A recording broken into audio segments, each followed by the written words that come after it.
La España del siglo XIX se une al despegue industrial que ya había comenzado en Europa. El progreso y la modernidad comienzan a difundirse entre los distintos sectores de la sociedad. La llegada de Isabel II al trono trae consigo la reacción carlista. La primera guerra carlista se convertirá en la guerra civil más larga de la historia de España. Los carlistas defienden el antiguo régimen y la monarquía absolutista frente a los liberales, quienes propugnan una monarquía constitucional. El XIX es un siglo de inestabilidad política en el que primarán las divisiones ideológicas. Surgen los partidos políticos y los gobiernos no perduran en el poder.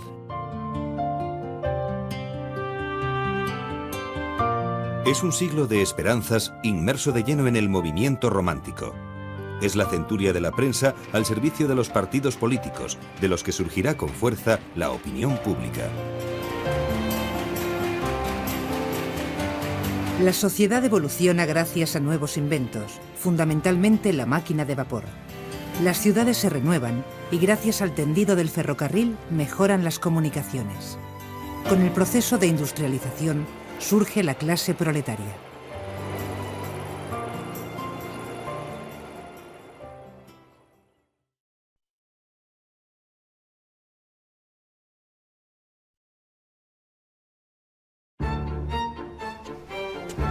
Fernando VII había dejado sin efecto la ley sálica que prohibía reinar a una mujer para dejar el trono a su hija Isabel, de 3 años. Hasta que alcance la mayoría de edad, su madre, María Cristina, desempeñará la regencia. Su cuñado, el absolutista infante don Carlos, hermano de Fernando VII, se considera heredero legítimo del trono, según la ley sálica aplicada tradicionalmente por los Borbones. Ante tal amenaza, María Cristina acude a los liberales para salvaguardar la corona de su hija Isabel. La cuestión dinástica desencadena una guerra que será algo más que una lucha por el trono. El lema Dios, Patria, Rey y Fueros recoge los ideales por los que luchan los carlistas, es decir, los partidarios de don Carlos. En la fase inicial, los carlistas, dirigidos por Zumalacárregui, asedian Bilbao y alcanzan algunos éxitos. También recurren a la táctica de la guerrilla, con ataques por sorpresa y repliegue y dispersión en las montañas. Su principal apoyo se encuentra en las zonas rurales del norte. Sin embargo, las ciudades se mantienen fieles al liberalismo y nunca se unen a la causa carlista. Tras 6 años de lucha, el general Espartero frena las tropas de don Carlos en su intento de entrar en Madrid, y los carlistas deponen las armas. Con el convenio de Vergara, firmado por Espartero y el comandante carlista Maroto, la guerra llega a su fin, aunque algunas partidas carlistas resistirán por un tiempo. El fin de la guerra supone el triunfo del liberalismo en España. Sin embargo, 2 facciones se disputan el panorama político. 2 grupos con puntos de vista distintos que quieren construir un Estado nacional. Es el inicio de los partidos políticos. Por un lado se sitúan los liberales progresistas como Prim y Espartero. Se consideran adalides de la modernidad política, económica y social. Defienden la soberanía nacional encarnada en las Cortes, a las que deben rendir cuentas el rey y el gobierno. Son sobre todo miembros de la pequeña burguesía e intelectuales. El grupo de los liberales moderados engloba a los grandes terratenientes, comerciantes y financieros. Los moderados abogan por una soberanía conjunta de la corona con amplios poderes y las Cortes. Entre ellos despuntan las figuras de O'Donnell, Bravo Murillo y Narváez. Los liberales defienden el sufragio censitario, es decir, el derecho de voto limitado a una parte de la población según el nivel de renta. Avanzado el siglo XIX, aparecerán otras fuerzas de menor peso político como los demócratas, que reclaman el sufragio universal, y los republicanos, contrarios al régimen monárquico. Los partidos del siglo XIX son partidos del tipo llamado de cuadros o de notables, es decir, que son partidos que no aspiran a encuadrar a las masas detrás de su programa, sino que son una simple reunión de personalidades, de ahí lo de notables, personalidades con formación, con relevancia política, normalmente ricos, además, que se reúnen y, puesto que son muy pocos, lo pueden hacer en forma de una comida, un banquete, que es la forma típica de la reunión política en el siglo XIX. Y esos notables son los que deciden la orientación del partido, son los que integran las candidaturas electorales del partido y, en caso de conseguir puestos políticos relevantes, son las personas que el partido lleva al gobierno o al parlamento, y no hay más estructura de partido. A pesar de la existencia de los partidos, la actividad política implica solo a una minoría de la población, que cuando las circunstancias le son adversas, recurre a los militares para forzar los cambios de gobierno. La Guerra de la Independencia, la guerra contra los rebeldes americanos y, por último, la Guerra Carlista, habían conferido a los militares un papel principal en la vida política española. La pugna entre moderados y progresistas alentará este protagonismo político de los militares. Para acceder al poder se recurre a la fórmula de los pronunciamientos. Un mando militar subleva a sus tropas en los cuarteles con el objetivo de cambiar el gobierno. Todo esto, los pronunciamientos y demás, dio a los militares un poder muy importante en la política española. Ellos se convirtieron en los políticos por excelencia, los presidentes del gobierno casi siempre, ministros con mucha frecuencia. Y esto ha dado pie a que se hable de un militarismo en la España del siglo XIX, que arrancaría de esa época y llegaría naturalmente hasta el siglo XX. A veces se le llama también pretorianismo, refiriéndose a ese mismo fenómeno de que los militares tengan una preeminencia en la política nacional.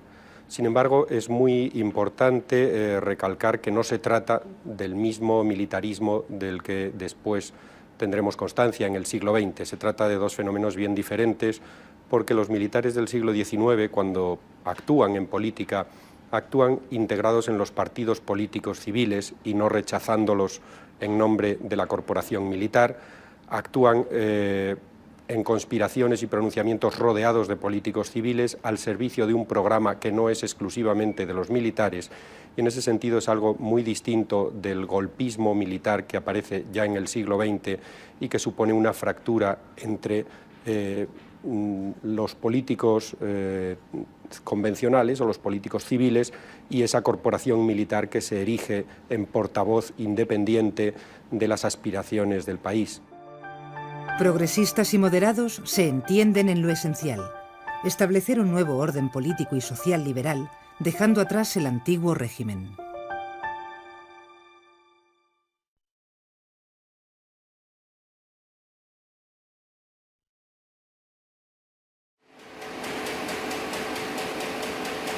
La prensa del 19 se convierte en un instrumento decisivo para transmitir las ideas políticas.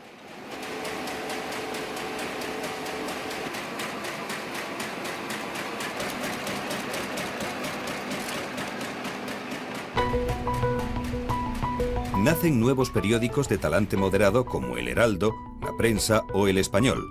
Otros más progresistas como El Clamor Público o La Iberia, que se convierte en el periódico más vendido de la época. El periodismo irrumpe con fuerza en las grandes ciudades y aumenta el número de bohemios y escritores que viven de la pluma. Los periódicos en la España del siglo XIX eran muy distintos de los que conocemos ahora. Para empezar, eran periódicos de tirada mucho más corta, y eran también periódicos que se preocupaban poco de suministrar una información de carácter objetivo o neutral sobre los acontecimientos. Era una prensa esencialmente política, donde se encuentran pocas noticias de otro tipo, y además era una prensa partidista, decididamente prensa de partido. Cada periódico, y no se ocultaba demasiado, cada periódico era portavoz de un partido político o de una corriente dentro de un partido político, o bien de una personalidad importante en la política que utilizaba ese medio del periódico que tenía para comunicarse con su público, con sus bases de apoyo político, con sus electores. En las redacciones de los periódicos se forman los jóvenes que quieren ascender en la carrera hacia el poder. En este escenario destaca la figura del agitador político, que se lanza a la conquista ideológica del pueblo. Sus armas no son otras que una resma de papel y una pluma bien cortada. Es una potencia social que quita y pone leyes y levanta pueblos a su antojo. Aparece como un muchacho despierto que habla con desenfado de cualquier asunto, que emprende todas las carreras y ninguna concluye, que critica todos los libros sin abrir uno jamás. La vida en la ciudad se enriquece con la manifestación de la opinión pública. Nacen los ateneos, los clubes y los casinos, puntos de encuentro entre periodistas, literatos e intelectuales para discutir sobre cualquier asunto. Paulatinamente se refleja el proceso de cambio social. Nace una conciencia crítica nacional y se da importancia al ámbito de lo privado y a los buenos modales. Son tiempos de utopías y de optimismo. El movimiento romántico recorre España y surgen los bohemios como Gustavo Adolfo Bécquer. Abandona Sevilla con el objetivo de conquistar gloria y fortuna en Madrid, donde trabaja como redactor, mientras desarrolla una obra literaria plagada de intimismo, sentimiento e imaginación. No me admiró tu olvido, aunque de un día me admiró tu cariño mucho más. Porque lo que hay en mí que vale algo, eso ni lo pudiste sospechar.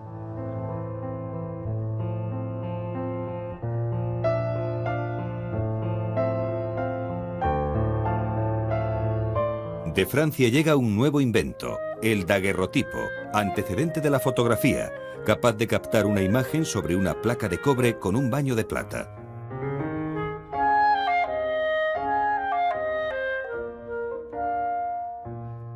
De forma ambulante, los extranjeros comienzan a realizar daguerrotipos para ganarse la vida, hasta que a mediados de siglo aparecen los primeros gabinetes fotográficos. La aparición de la fotografía supone una nueva forma de captar la realidad.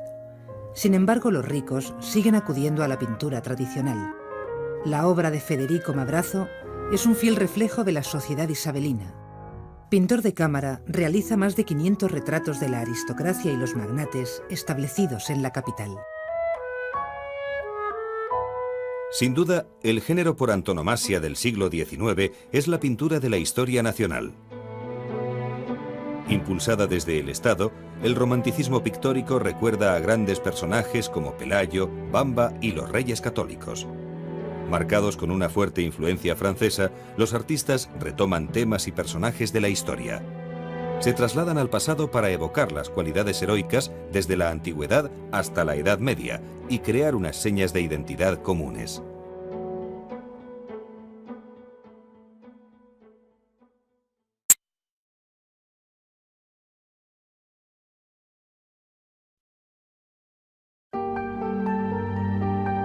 Durante el reinado de Isabel II, las decisiones políticas van a ir forjando la estructura de un Estado liberal.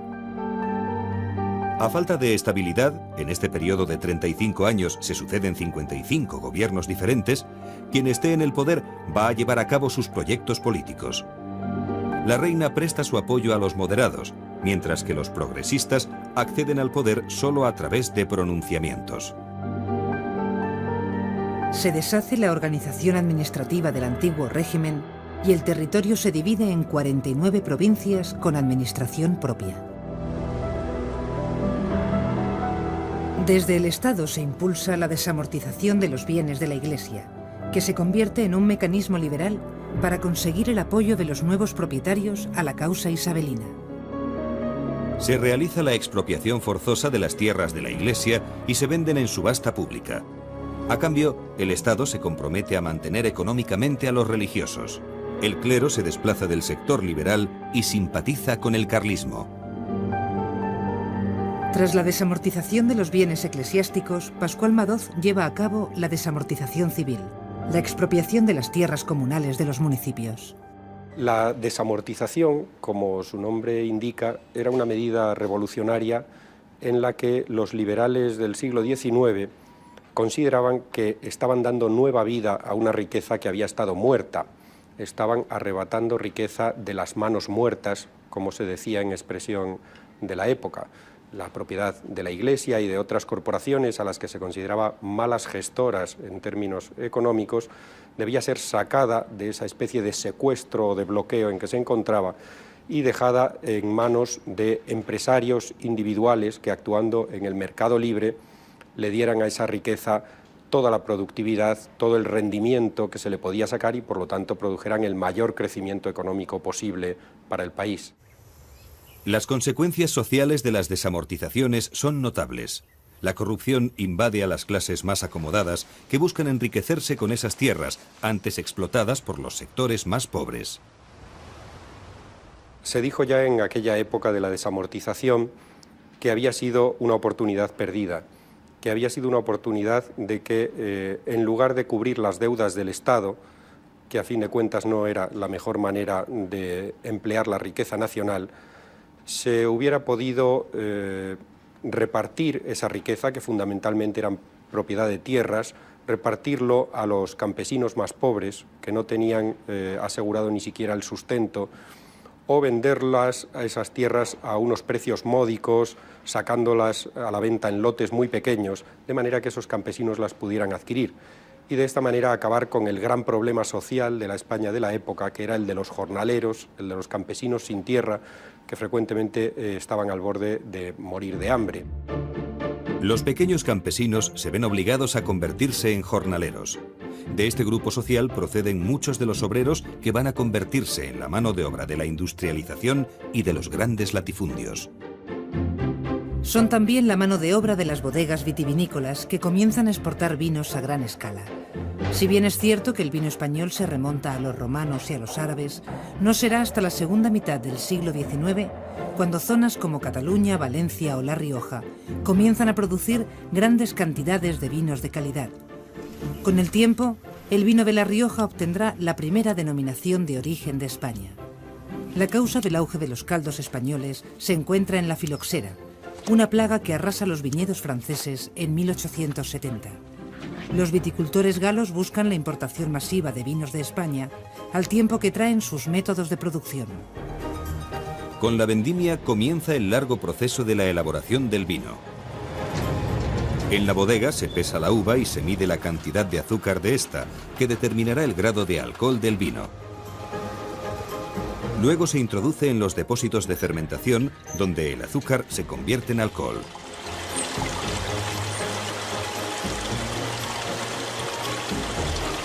Mediante exámenes analíticos, el Consejo Regulador determina si el vino merece la denominación de origen.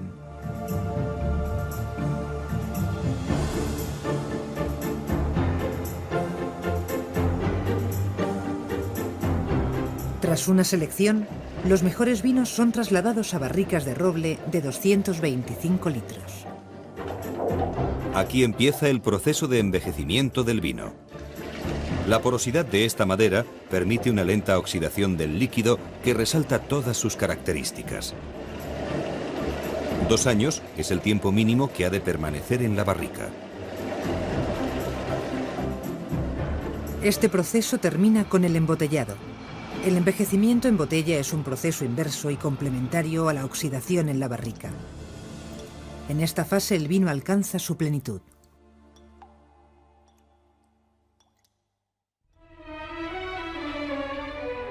En esta época nace la Guardia Civil, un cuerpo de seguridad pública de carácter militar encargado de velar por la propiedad y el orden público en el ámbito rural. Se impulsa una política educativa a gran escala para terminar con el analfabetismo. La ley Moyano obliga a estudiar hasta los 9 años y el Estado elige el programa y los libros para la educación primaria. Poco a poco, la tasa de escolarización aumenta. La enseñanza superior también sufre un proceso de renovación. Se extiende la filosofía krausista, en la que prima el rigor intelectual y el énfasis por la investigación. Una universidad independiente de la Iglesia, centrada en el empuje hacia el conocimiento y los desarrollos científicos. Precisamente de la mano de esos desarrollos, de la utilidad que mostraron para la industria, para el poder político, la ciencia se institucionalizó, pasó a convertirse en una profesión. Es decir, dejó de ser el lugar al que se dedicaban unos cuantos eruditos privilegiados en su mayoría. Y fue, repito, una profesión sometida a las reglas que cualquier otra. En las ciudades, el espacio urbano se diseña. Con los ensanches de Barcelona y Madrid se extiende la planificación urbanística. Se levantan plazas, teatros y paseos públicos. Las calles se cubren con aceras para favorecer el paseo. Se adornan con fuentes, kioscos de música, bancos de piedra. Por la noche, los serenos iluminan las calles con las farolas de luz de gas.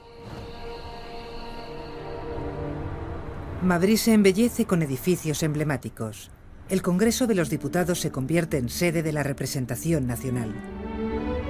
Se inaugura el Teatro Real de la Ópera, el Museo Arqueológico y la Biblioteca Nacional. Con el auge de la burguesía comienza una creciente preocupación por la moda. Se abren tiendas donde lucen escaparates con las últimas novedades. El deseo de aparecer en la esfera pública lleva a los hombres a vestir con chaqueta, chaleco y pantalón. La expresión máxima de refinamiento es lucir levita o frac, símbolos de elitismo. Las señoras sustituyen las múltiples enaguas por el aparatoso miriñaque. Se pone de moda el vestido acompañado de mantilla o pañuelo frente a las antiguas prendas de lana.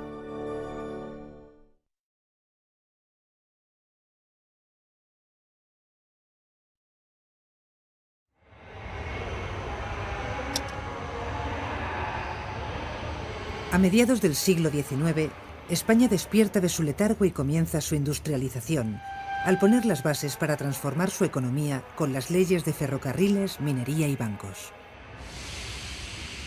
El tendido del ferrocarril cambia el panorama de las comunicaciones en España. Estimula el intercambio de viajeros, mercancías e ideas. Presos y obreros españoles y extranjeros trabajan incansablemente para sortear las dificultades que presenta la orografía peninsular y excavar túneles con explosivos. En 1848 se inaugura el tramo Barcelona-Mataró y 3 años después, Madrid-Aranjuez.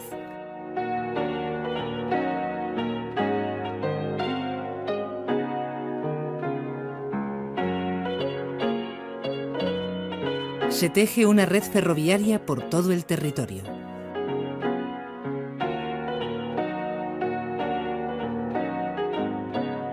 El desarrollo del ferrocarril no hubiese sido posible sin la invención de la máquina de vapor. Fue el escocés James Watt quien la creó tal como la conocemos hoy.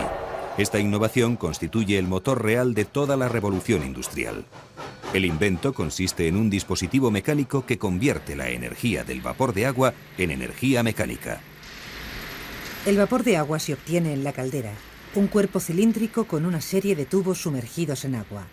Al quemar combustible en el horno, el calor de la combustión circula por estos tubos, cediendo calor al agua y elevando la temperatura hasta generar el vapor necesario para el funcionamiento de la locomotora. El principio básico de la máquina de vapor consiste en la expansión y el enfriamiento del vapor de agua en un cilindro equipado con un pistón móvil. Este pistón se desplaza de un lado al otro del cilindro empujado por el vapor a presión. El movimiento se comunica a las ruedas a través de un mecanismo de bielas. En países en vías de desarrollo, todavía hoy existen locomotoras de vapor en funcionamiento. El ferrocarril rápidamente sustituye a las antiguas diligencias. Trayectos que antes costaba días realizarlos, ahora pueden hacerse en apenas unas horas. Una auténtica revolución. Todavía más rápida es la comunicación a través del telégrafo. En 1857 queda concluida la red básica de telegrafía eléctrica nacional. Un momento clave en este sentido es el establecimiento en 1866 del primer cable telegráfico submarino que unió Europa, las Islas Británicas y Norteamérica. Pensemos lo que significa eso. Europa y Norteamérica se unían en minutos. Cambió un mundo de la mano de la ciencia. Y un mundo además que pronto incidió en los negocios, en la política y que abrió la puerta a otros universos, el de la radio, el de la telefonía, los teléfonos, etcétera, etcétera. El Estado reorganiza la hacienda pública y recupera el crédito en las bolsas internacionales. Se pone orden al caos monetario existente con la aparición de una moneda única, la peseta, que facilita el comercio con el resto de Europa. En esta época el Banco de España se hace con el monopolio de la emisión de billetes y monedas. Se producen grandes inversiones de capital extranjero. Ingleses y franceses controlan la minería andaluza, especialmente el plomo y el cobre de Río Tinto. Asturias se alza como primera productora de zinc en Europa y en Bilbao se levantan fábricas y altos hornos.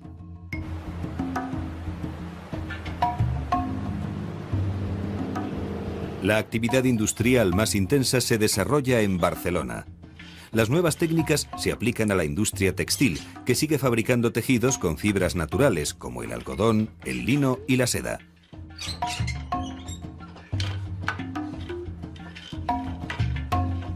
Sin embargo, España está dividida en dos. La España del norte, mucho más desarrollada y en vías de industrialización, se contrapone con la agricultura extensiva de la meseta y el sur. Los avances en la industria exigen mano de obra, lo que provoca un gran movimiento migratorio del interior peninsular a la periferia en busca de trabajo. En pocos años, las ciudades experimentan un gran crecimiento. Los trabajadores que llegan del campo en busca de una oportunidad para prosperar se encuentran con grandes problemas sociales. De la noche a la mañana se convierten en activistas de la lucha proletaria. Poco a poco se va formando una nueva clase obrera que va a participar intensamente en la Revolución de 1868, llamada La Gloriosa.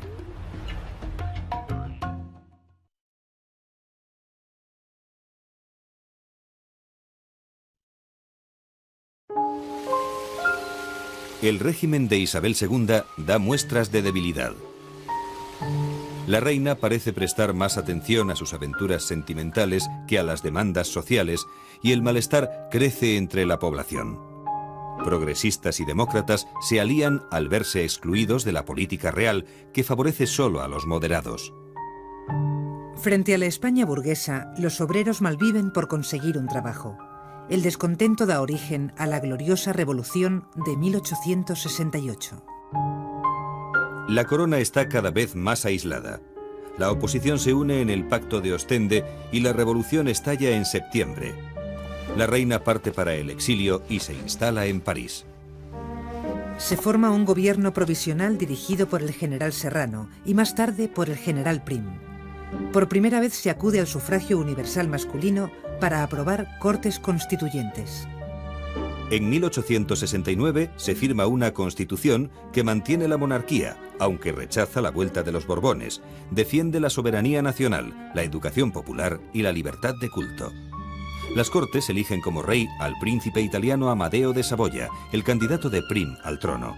Pero el asesinato de Prim deja al monarca extranjero sin su principal apoyo y abdicará al cabo de poco más de 2 años.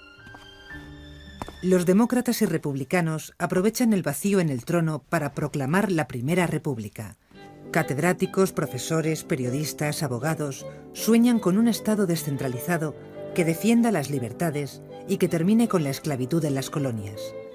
A pesar de salir triunfantes, los partidarios del nuevo régimen son una minoría, que mantiene opiniones diferentes sobre la organización del nuevo régimen.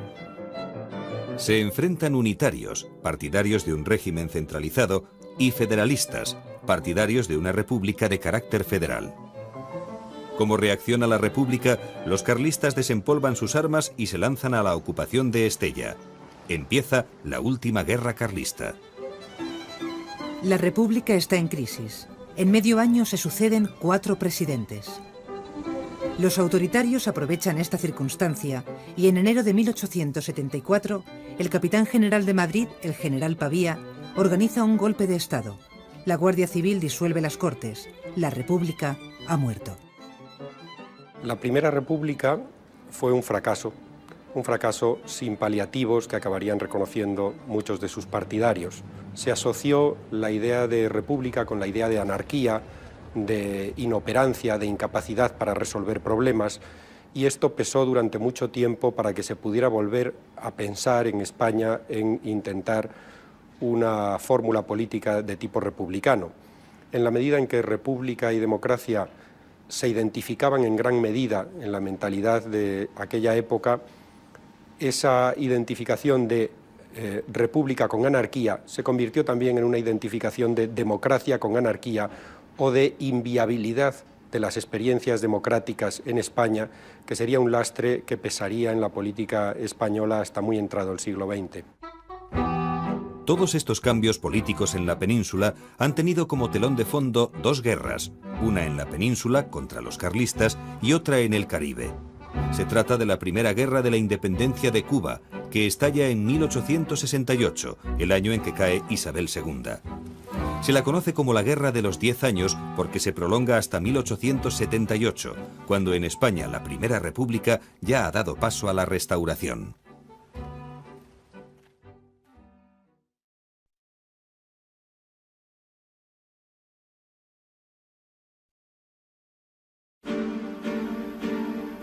El 29 de diciembre de 1874, otro militar, el general Martínez Campos, se pronuncia en Sagunto a favor de la monarquía, proclamando rey de España a Alfonso XII, hijo de Isabel II.